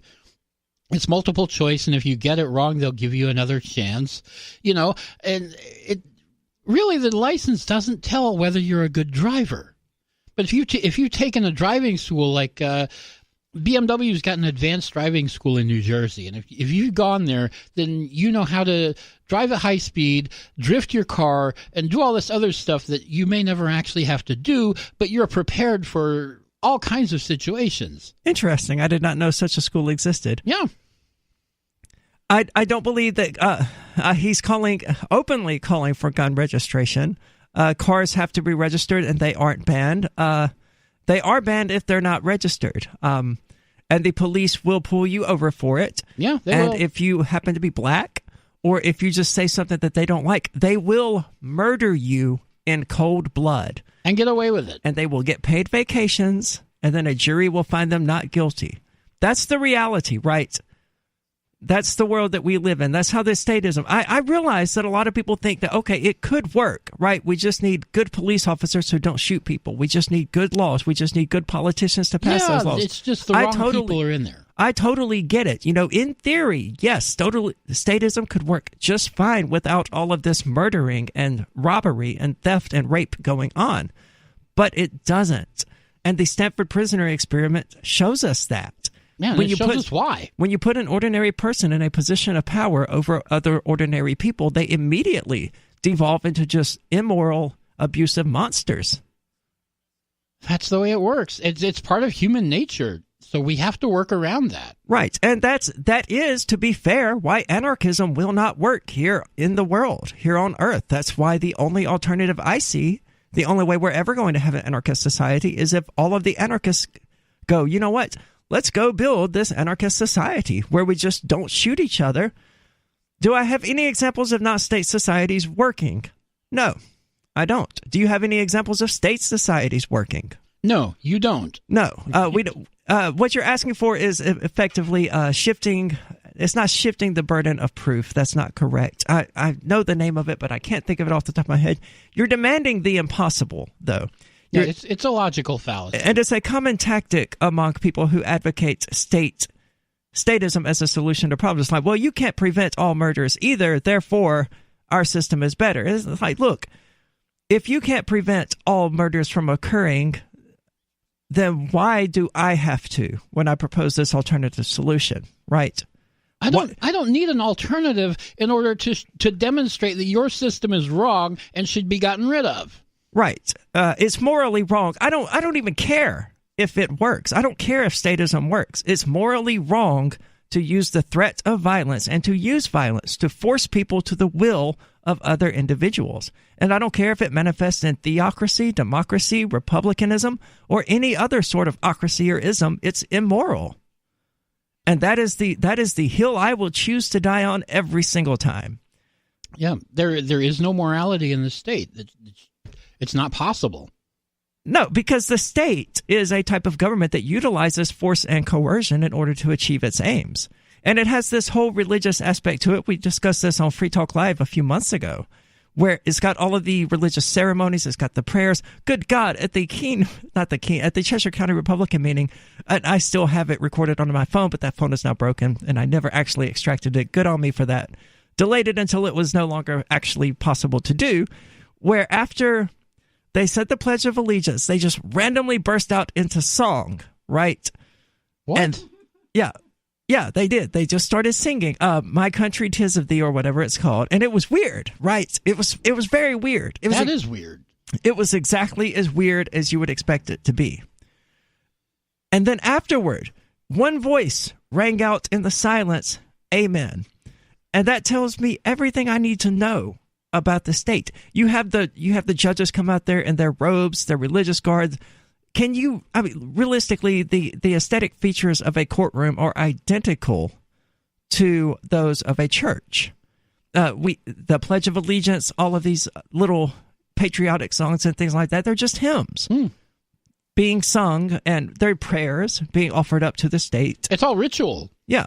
And that's what perpetuates the state, is these mythological ideas surrounding it, that it is somehow this magical, wonderful thing when it isn't. It's an institution of immoral monsters, thugs, rapists, warlords who have taken control over a geographic area and use propagandic techniques such as this sort of religious connotations in their symbolism to perpetuate itself. That's all it is. I can't say anything more to that. And I think humanity would be best served by eliminating it. And, it is true that if we were to abolish the state entirely today, by the time we woke up, there would be another one, right? Yeah, they would just recreate it out of thin air. Yeah, because it's an issue with humans at this point. And that gets back to the whole thing. Once we're out there colonizing the stars, we will be able to just get a bunch of voluntarists together and say, okay, well, we're going to this planet. You're not welcome to come here and initiate aggression against people. That's the rule. Yeah. Bye. We can't kick people out who disagree, because that requires... Here on Earth, we can't kick people out who disagree. Here in the United States, whatever, if we became an anarchist society, we wouldn't be able to kick out the statists, because that would require initiating aggression against them. And then it comes down to a question of civil war. Okay, but they're technically wanting to commit aggression against you. Sure, I guess technically, but they have to actually start doing that. And it gets into this whole mess of things. That's why the stars, 2619 or somewhere around the next millennium, we will have the opportunity to see an anarchist society play out, and I think it will be a beautiful thing. This is the Call to Freedom.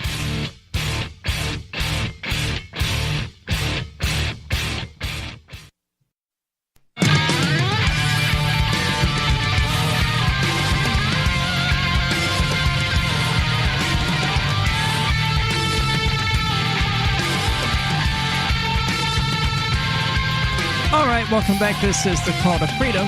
And as always, you're invited to give us a call at 603-283-6160. Again, that's 603-283-6160. Or you can use the Discord call-in lines, which you can find at discord.lrn.fm. And Michael, you brought in a story. It seems that a woman working at a Starbucks, because of course she was, lost her cool and flipped out on this guy for wearing a Make America Great Again hat, a MAGA hat, as it were. This is not the first time we've seen something along these lines by a long shot. There's a lot of division in the West, and we're becoming increasingly politically divided, polarized. Yeah, to the extent that people are turning away from their friends and family over political disagreements and things like that. It's just That seems to me to be an equally inevitable outcome to having the state in the first place and watching it use these sorts of divide and conquer tactics against us. It's unfortunate because one of the things that civilization means is being, well, civil to especially to people that disagree with you. But we're not seeing civility. There was the guy in the purple sweater who roundhouse kicked the pro-life woman. There was the Trump supporter who I don't recall exactly what he did. So I'm blanking on it because we covered quite a lot of these. But it's not just the left that is doing things like this. But it was a leftist in this particular case. An accountant has lost her job after berating. Okay, so she was not a Starbucks employee. No, they just both happened to be at Starbucks. Of course she was. Yeah. Well, he came in wearing a MAGA hat at a Starbucks in Palo Alto, and this apparently triggered her. It took place on Monday, and it quickly went viral. I have not seen it yet. I'm looking forward to seeing it. The woman lost her job, and since losing it, she seems to have gone into hiding, while the man was spotted wearing the hat again Wednesday. Oh my, yeah. Well, this lady had to go into hiding because she is very, very recognizable. She's Is it clean? She's got a mohawk. Is her language clean? Language clean? I don't know. In the video. I'll have to find out at the next break. That's definitely worth looking into. Okay, so the woman, the dude looks like Phil from Duck Dynasty, if anybody's ever seen that. He's got he looks like an old conservative dude. He doesn't look like somebody that I would ever hang out with. Let's put it that way. And he's wearing a MAGA hat, which means he probably wouldn't be a close friend of mine, although I wouldn't hate him over it. He characterizes it as, this crazy woman came over and started raving at me. She turned to the rest of Starbucks and said, hey, everybody, here's this racist over here. He hates brown people. Oh, my God. He's crazy. He's a Nazi, and so forth. Now, wait for it. There's more. The woman, Rebecca Parker Mankey, then began taking photos and posting about it on her Facebook page, saying she was going to shame him, get him fired, kicked out of clubs. Look, this is not the kind of guy who goes to clubs. No, this is an older gentleman. He's got more gray hair than I do. This is coming from Palo Alto, California. We were asked on Twitch. They asked where it was coming from, so the question came from Twitch, and then I answered there. Anyway, Victor says that the woman left, then came back and tried once again to rile the Starbucks crowd. Hey, everybody, here's this racist, and so on. And then as she wrote in her thing, she was disappointed everybody didn't come and mop me. In fact, the opposite happened. Hey, that's beautiful. I like where this is going. People started harassing Parker Mankey's family. Okay, I no longer like where it's going. And her employer, Griffin Stringed Instruments, where she was an accountant. The store owner decided to fire her after he read her Facebook posts. Oh, it's coming from the sanfrancisco.cbslocal.com. That's what they meant. Yeah, KPIX Channel 5 in San Francisco. No one answered the door at Parker Mankey's home, but a female spoke through a closed window saying Rebecca doesn't live here. Dave's not here, man. Yeah, Dave's not here. She didn't want to discuss the issues with me. She just wanted to scream about Nazis and so on, and that's what we've sunk into, Victor said. Victor wears a yarmulke underneath his MAGA hat. He is Jewish. And so to him, being called a Nazi is hurtful. I told you to wait for it. That is amazing. She called a Jewish man a Nazi. I know, right? I have to watch this video. The world needs to see this. Yeah, we're gonna have to dig up this video because I don't have it on the phone. I need to see this video. That's amazing, and that it would ideally cause people to be more careful with their words. I've been called transphobic more times than I care to even think about. Generally online by people who don't immediately realize I'm trans. I will say something that that just triggers them, like using the word she-male or something like that. Which right. I wouldn't call other trans people that, but I do call myself the anarchist she-male because it's a brand that no one else is ever going to use. Yep, and you're reclaiming it for yourself. Yeah, but porn no longer uses it anyway. It's all trans woman and tranny now. Mm-hmm. I don't call myself a tranny. That actually, it can bother me when people call me that. It doesn't usually, but it can. She-male, no, to me, that's just funny. I don't care what anyone says. But I do end up with people who accuse me of transphobia because I say things like that, or because I say that I have no respect for drag queens, or that, that little kid, whatever his name is, I'm not going to call him her because he's not trans. He's just playing a drag queen occasionally. The kid who was doing the drag shows. Yeah. I mean, the drag isn't trans. So I'm not going to... When they're in character, sure, I guess, but that's just being respectful of the character. Like, if a woman was out there playing King Henry, and that doesn't make any sense because that's just a play, and I still wouldn't call that actress a he.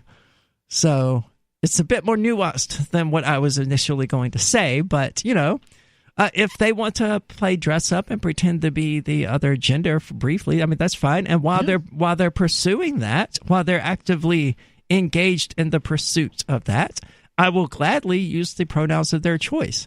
But generally, no, I'm not going to. I'm just not. And that pisses people off, and it causes people to go, wow, I didn't know you were so transphobic. You seemed like a pretty cool person right up until then. It's like, well, you missed a whole lot of news there. I've got some news for you. Well, I've also been called homophobic, and there is more basis to that than there is with the transphobia, because I was never explicitly had transgenderism thrown in my face as something wicked and sinful when I was a kid, because it just wasn't a topic of discussion. It was always homosexuality, right? It wasn't a thing. Well, it was, but it wasn't. It was a thing. It just wasn't a thing. It was extremely rare. Right. I mean, if the church was going to talk about something, it was not going to be transsexualism. It was going to be the gay people and the gay agenda and all of that. So that's what I heard. And that certainly left an impact where for years, decades even after the fact, I still refused to acknowledge to anyone that I had any interest in guys whatsoever. And I don't know, Mark Edge asked yesterday while he was sitting with us, whether that makes me gay or straight. I was like, well, really? It depends on one's perspective. I mean, I'm either a straight woman or a gay dude. A really gay dude, apparently, or a really straight woman. I don't know. To me, it's a mess. I'm just me. Why do we need these labels? This is the Call to Freedom.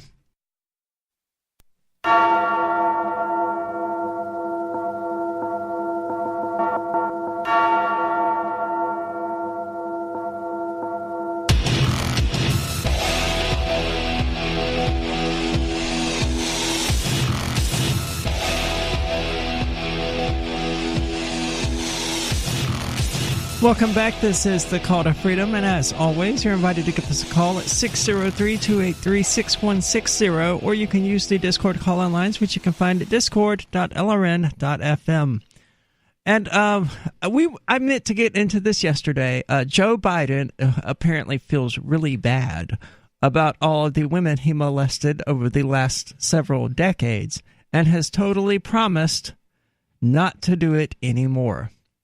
And now I can't find it that I'm looking for it. It's a few days back, I think. Was it that long ago? I thought it was yesterday. It's a few days, but I think I found another article from today or yesterday, so we can dig that up. But I mean, he's recently made a statement at the very least, which is why I thought that it was more recent than that.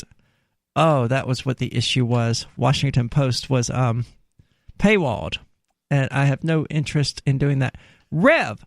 Okay, so look, I pointed out that at some point I'm going to start doing a uncensored show for Twitch only. Sort of in the vein of Freer Talk Live, except I obviously won't be here at the LRN studio. But very similar. Rev he regularly pushes me to go ahead and start it. First of all, Rev, I work most nights. I don't get off until 3 o'clock in the morning most of the time. So the prospect of doing it at night is not realistic unless it's a Monday or Tuesday night. And even then, it's really not likely because I would rather play a video game. I said bi-weekly at the most, I believe is what I said when I was putting out the idea, because I don't want to spend even my off days doing even more of the show, doing more show stuff than I'm already doing. good God. And he constantly talks about how I work too much and I need to take some downtime. And here he is just pushing me to start a new show. Make up your mind, Rev. But honestly, I do want to do the show. I don't know what I'm going to call it. I'm just leaning toward Aria Uncensored right now because it's self-explanatory. That's pretty much it. Yeah. But it takes time to put these sorts of things together. And it's not just, I have to do the overlays and all of that. I have to generate buzz for it. I have to identify a hook for it. Why are people going to want to watch this? Is it just going to be me ranting at a camera for 30 minutes or an hour? Nobody's going to really want to watch that. I mean, some people might, especially being uncensored. But that's not good enough. It should be you uncensored for an hour will be entertaining. It's not good enough for me to want to start the show anyway. Along those lines, really, you think so? Yeah. Okay. Interesting. I do not consider it to be that interesting. I know your cats will like it. Yeah, they will like sitting in my lap through all of it. They certainly do that. Like it seems that every time I started up a Smite stream last night, 10 seconds later, one of my cats was going to be in my lap laying right on my hand, keeping me from effectively playing the game. Because you need your mouse to do it. Yeah. And they like laying right there where I have about a half an inch of movement in each direction. Yeah, pick another spot. Come on. Yeah, well, I'm not a large person.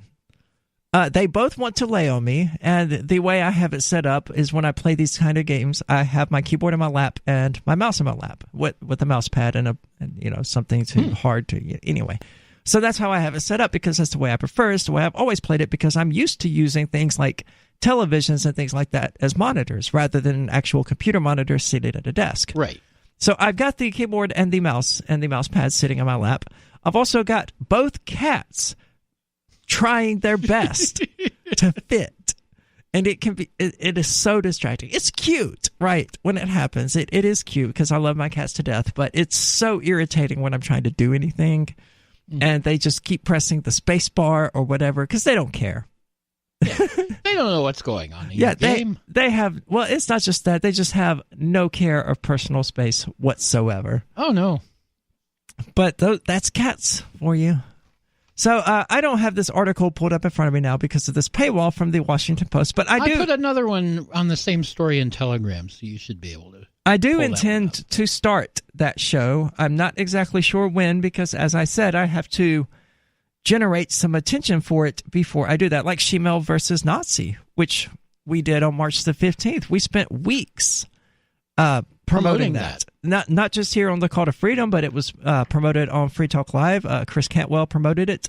The people who were intensely interested got out there and promoted it. Sort of a street team. Yeah. If people are familiar with rock bands and how all of that works, what I have to do is have some hook interesting enough, fascinating enough to get people to get out there and do that same thing for this new Twitch show. Mm-hmm. And that's not easy to do. Yeah. And you certainly can't do it in the span of a week and a half or whatever it was that somebody first said called a freedomer, because that was the first time I'd ever given it any thought whatsoever. And I don't think it's been much more than a week.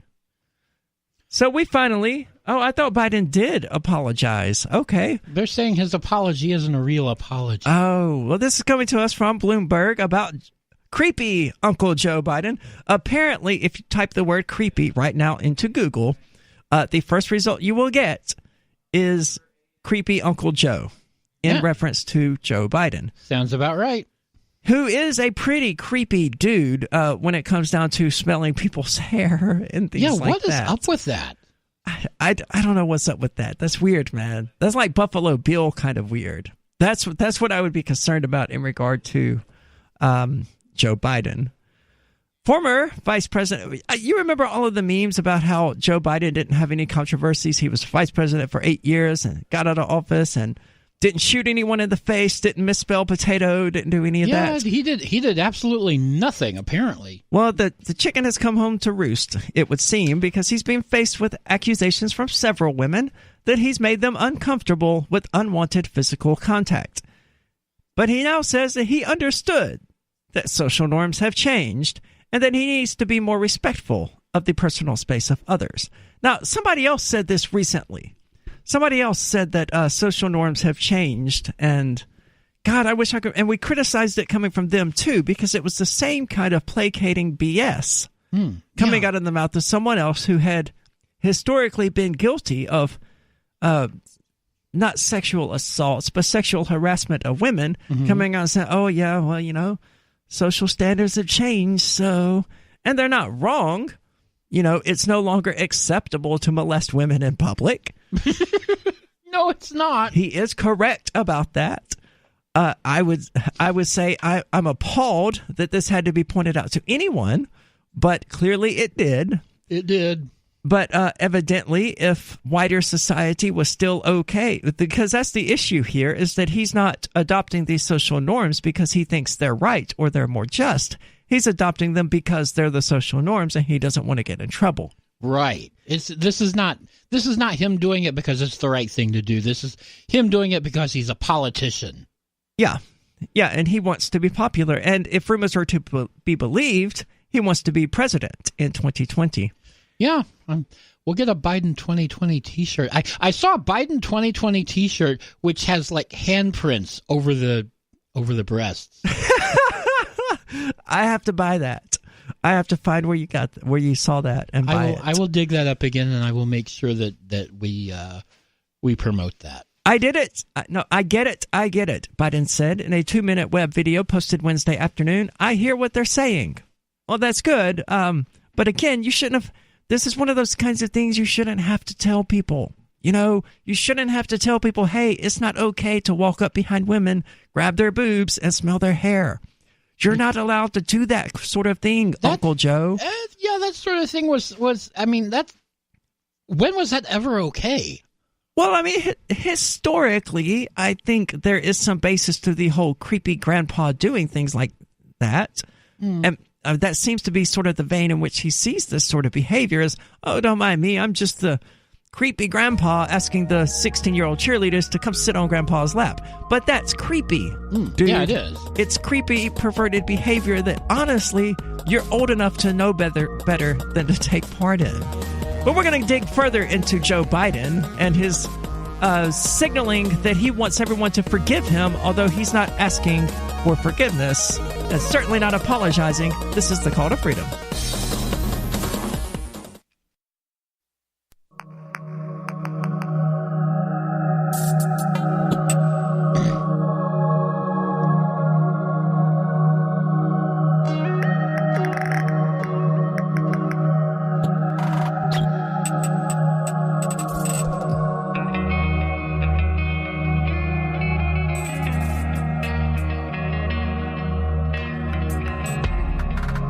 Welcome back. This is the Call to Freedom, and maybe you listen regularly to the show and have been wondering how you can help and show your support.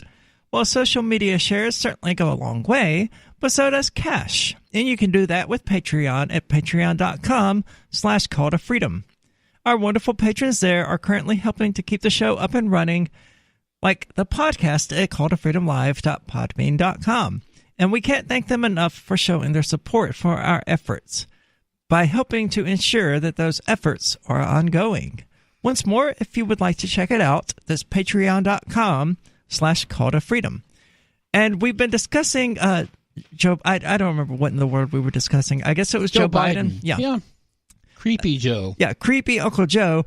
For those curious, there is a website called joebiden.info. That's joebiden.info. That's him. It is not produced by Joe Biden. Oh no, it's satire. But well, it's not even satire. But it's funny, but it's all true. I don't know if the quotes are true. I would hope more often. I would bet that they are, though. So let's go. Let's take a look at some of that. Of course, you can't see it. You definitely should, because the pictures are.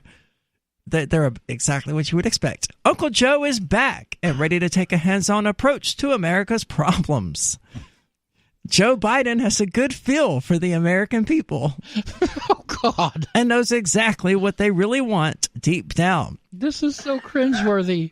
He's happy to open up and reveal himself to voters and will give a pounding to anyone who gets in his way. Oh, my God. That was a bit that was a bit too overt, I think. I think a little bit more subtlety, especially in that last line, would be... The pounding part, it makes it just a little over the top. Yeah, because as far as I'm aware, there have been no allegations that he actually sexually assaulted anyone, just that he molested them. Yeah, he hasn't quite gotten to the whole rape. Yeah. Level. And then there are a bunch of pictures and screenshots from YouTube videos where, yes, Uncle, with little Telegram icons. Look at that. You can send them on Telegram. That's neat. Very cool. Oh, no, it's just a share icon that looks just like Telegram. Oh, they're not just, they are actually videos, though. Or gifts. Oh, my God, that woman is visibly uncomfortable. Like any human being that was not a psychopath would readily identify this person as being extremely uncomfortable. He is either totally unaware of what he's doing or doesn't care. And I can't imagine he could be that unaware. Look, if you have a problem like that, you can't be unaware of it. Let's look at this other one where he's fondling a little girl, stroking her face in very weird ways. That is so weird. Oh my, that is really strange. That's not even creepy. That's bizarre. Well, it is creepy. It is creepy. Let's be clear. Caressing the face of a little girl is definitely creepy. While standing behind her. And that the dude behind him is just looking at him and smiling. I don't think he knows what's going on. He looks like he's high out of his mind. Moving on, there are other videos, of course, of him getting uncomfortably close to a little girl who cringes. Oh, good Lord, it's not a loop. He kisses her repeatedly, and she cringes and pulls away each and every time. Oh, my goodness. Good Lord, man. You have to have noticed at some point that the little girl did not want your lips on her. Yeah. I can't imagine after all these many repetitions of this kind of response that you would be totally unaware that these people don't want you near them. He's got to be aware of it. You're absolutely right. In this sixth video, it's the fourth video technically, there is another little girl. And as he looks like he's leaning in for a kiss with the mother, which, got to be honest, that's what it looks like. You can see the little girl pulling away and him almost working to keep her in place with his head uncomfortably close to her breasts. Oh, my God. Yeah, that is creepy Uncle Joe all the way. Good God. Moving on to more of his quotes. Referring to Obama, Biden said in April of 2012, which is the reason I suspect these are probably real quotes, is because that's the best way to tarnish someone like this. I promise you the president has a big stick. Okay. He also seems to be racist. In January 2017, referring to Obama, said, I mean, you got the first mainstream African-American who is articulate and bright and clean and a nice-looking guy. And the president. Oh, my. Well, he wasn't the president then. In 2000, well, had been the president for 8 years. Not in 2007. Oh, and I thought you said 17. Oh, sorry. Okay. No. Sorry. Yeah, no man has the right to lay a hand on a woman, no matter what she's wearing, said Joe Biden in March of 2019. Wait, he said that last month? Yes. Oh, my goodness. Probably right after these allegations started airing, right? And he was like, no, look, I never had sexual relations with that woman. Monica Lewinsky.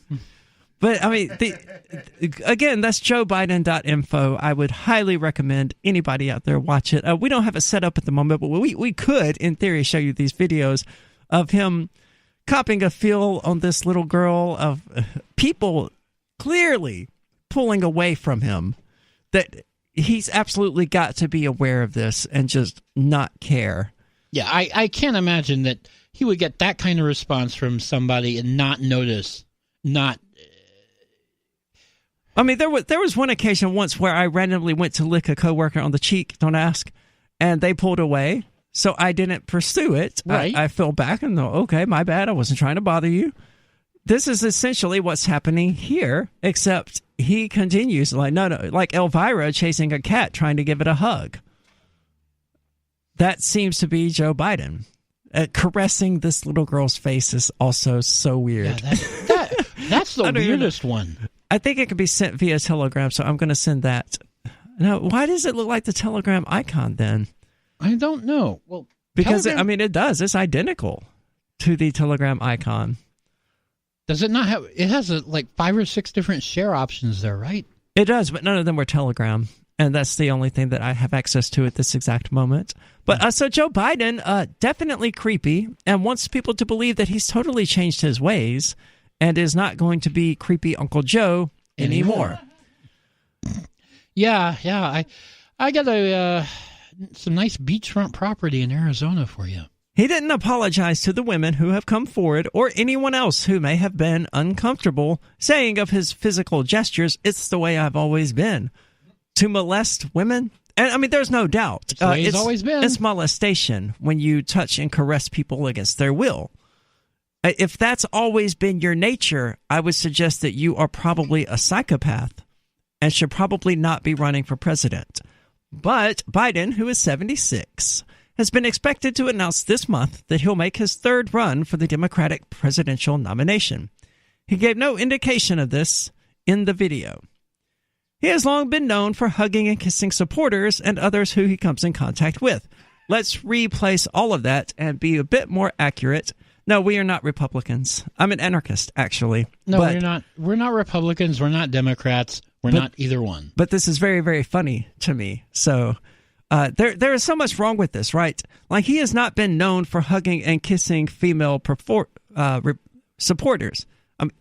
See, I dropped the ball in there. He is not known for hugging and kissing supporters. He's known for hugging and kissing female supporters. Right. I guarantee you, we're not going to find any videos of Joe Biden caressing the faces of, I swear to God, I hope we don't find any videos of Joe Biden caressing the face of young boys. Oh my goodness. Don't even go there. But why? Is that somehow worse than watching him caress the face of a young girl? No, it's not. It's not worse. It would be worse because it would be girls and boys. Not that girls are worse than boys or vice versa. I think it would probably make it a little bit better. In his defense, it would be like, no, see, look, it's not about misogyny. It's not about me being entitled to touch women's bodies or anything like that. It's just how I am with people. I'm weird and touchy-feely in uncomfortably intimate ways. Which I go, okay. But only with female. Well, that's what I'm saying. If it was true with men as well, it wouldn't be as much of a problem. Okay. And I would sort of be a bit relieved, in fact, to see it. Lucy Flores, a former Nevada Assembly member, said Biden smelled her hair and delivered a slow kiss to the top of her head at a 2014 campaign event when she was running for state lieutenant governor. I just can't imagine that there was never a situation where somebody said to him, "You should stop doing that. You should probably stop touching women in that way." You think he's got the message by now?